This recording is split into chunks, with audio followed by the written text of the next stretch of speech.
le héros de papier le plus célèbre de la bande dessinée. Il apparaît ici pour la première fois en 1929 dans le magazine Petit 20e.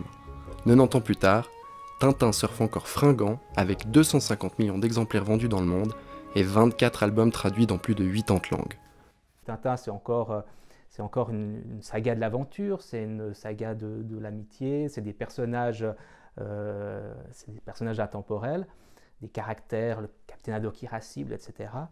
Et en même temps, le côté ancré fermement dans l'actualité, aujourd'hui paraît un petit peu décalé, un petit peu daté, mais c'est aussi ce qui fait rétrospectivement le charme de la série. Donc ce côté un peu vintage qui fait de Tintin l'un des mythes majeurs du XXe siècle.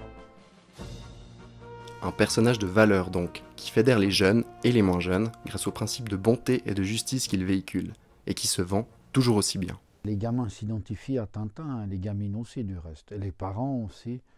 Donc je peux dire que le succès est toujours là, même, je dirais, même grandissant.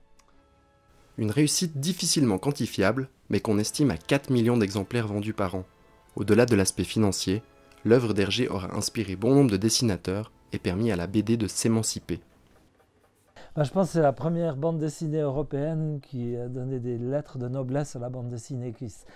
Hergé a réussi à construire un univers extrêmement bien adapté à son époque, qui a fait vraiment de la BD quelque chose de très sérieux. Sérieux, peut-être, mais qui garde une part de magie difficile à expliquer. Tintin invite à la réflexion et fait naître dans l'esprit du lecteur que lui aussi fait partie de ce monde rempli de mystères et de surprises.